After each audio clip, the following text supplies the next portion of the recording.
Drastic changes, do they go far enough? Here with reaction tonight is Arizona Senator John McCain. He is the ranking member of the Senate Armed Services Committee and a member of the Committee on Homeland Security and Governmental Affairs. Senator, welcome back. Thanks for being with us.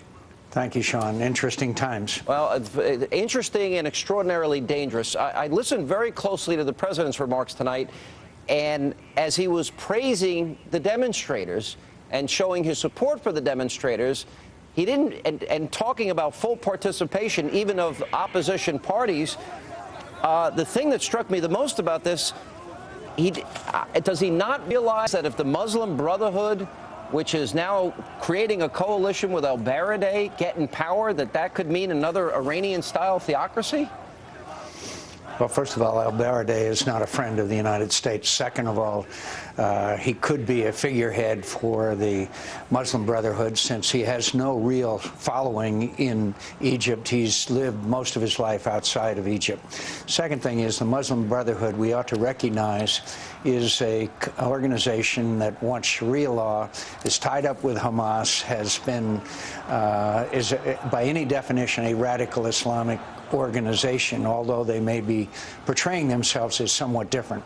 And finally, now we have to make sure that a new election is free, fair, open, honest, and that radical Islamic candidates or platforms are exposed for what they are. This is a very tough time ahead. Well, my biggest concern, Senator, is the Islamic Brotherhood and al-Baradei, who you point out is not a friend of the U.S., but their motto has been from the beginning and remains today. Their objective, Allah is our objective. The Prophet is our leader. The Quran, our laws. Jihad is our way. And dying in the way of Allah is our highest hope. That is their current motto. And I don't think they got involved and were fomenting this. It might have been a Democratic uprising to start, but they're now fomenting this. What if they get in power? I think they're taking advantage of it. We're going to have to rely on the only respected institution, and that's the army in Egypt, to do everything possible to make sure that order is restored over time, that there is a fair, open process. The people of Egypt are very cultured, very cultivated, very sophisticated. As you know, this is the center of culture and history in the Middle East. So our efforts have to be bent to making sure that this election, like the Iranian one, is not hijacked by Islamic extremists, and that's going to be a very tough job. And by the way, I'm pleased the president has learned a lot since the demonstrators in Tehran were saying, Obama, Obama, are you with us or are you with them? And he said he didn't want to disturb his negotiations with the Iranian Islamic Republic. A very, very big mistake back then. So he's learned a lot. I would agree with you, but I think the president had an opportunity here to stand up against Islamic extremism. Going into his speech tonight, Senator, he knew that the Muslim Brotherhood had publicly now called for war with Israel. The Muslim Brotherhood has now blamed the United States of America. Egyptian protesters, we know, have been saying, we hate Israel, we hate the United States of America.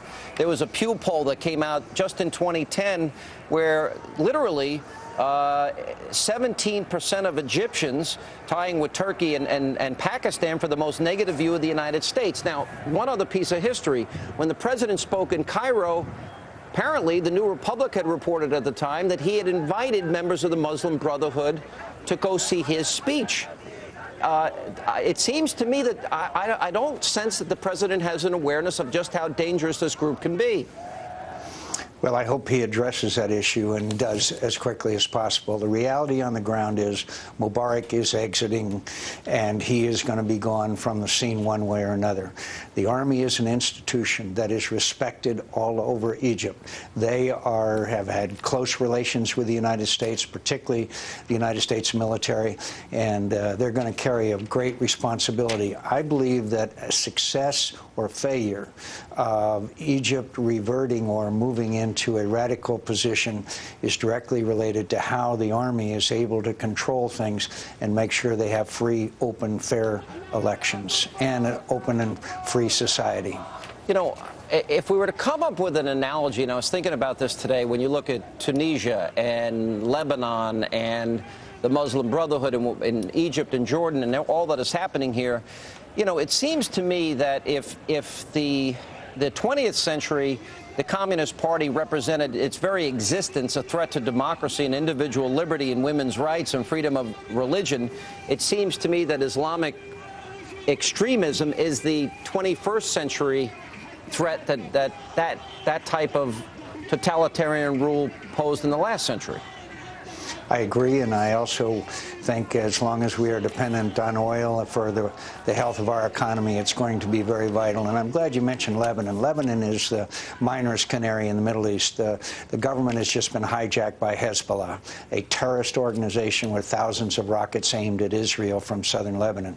This is, as I said, one of the most tense, difficult, dangerous times in our history. Well, you mentioned Hezbollah in Lebanon. We've got Hamas with the Palestinians and their election.